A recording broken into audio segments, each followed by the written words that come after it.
আজকে আমরা আমার একটি বাগানের একটা মজার গাছকে নিয়ে সবার সঙ্গে একটু শেয়ার করব।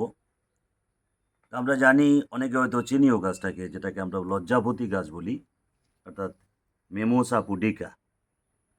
এই গাছটা একটা বিশেষ ধর্ম আছে। এই গাছটাকে যদি আমরা স্পর্শ বা টাচ করি, এই গাছের পাতাগুলি মুদে যায় বা ঝুলে পড়ে যায়। আমরা যারা কৌতূহলী যারা আছি, তাদের মনে একটা প্রশ্ন জাগে, যে এই গাছটার এইরকম বৈশিষ্ট্যের কারণটা কি।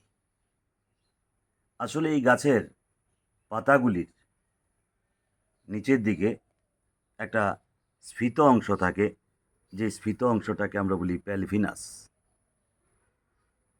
যখন আমরা স্পর্শ বা টাচ করি, সেই প্যালভিনাসের যেখানে তার কোষপ্রাচীরটা পাতলা থাকে এবং কোষান্তর রন্ধ্রযুক্ত থাকে, যখন আমরা এই পাতাগুলিকে টাচ করি, তখন সেই প্যালভিনাসের কোষগুলির মধ্যে যে জলীয় অংশটা থাকে, সেটা পার্শ্ববর্তী কোষে চলে যায়।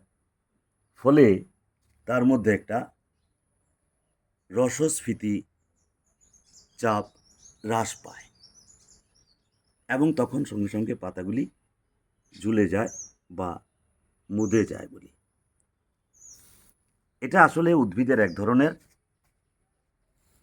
ন্যাস্টিক চলন, এবং যেহেতু এটা স্পর্শ বা টাচ নামক উদ্দীপকের প্রভাবে ঘটে, সেই কারণে সেটাকে আমরা বলি কি স্পর্শবৃত্তি চলন বা সিসমোনেস্টি চলন।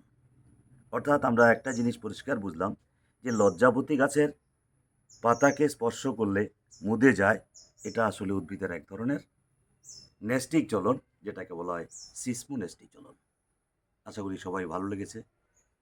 এভাবে তোমরা নিজেরও প্রকৃতিতে কীরকম এরকম আশ্চর্যজনক জিনিসগুলি আছে, নিজেরা খোঁজার চেষ্টা করবে। সবাই ভালো থাকবে।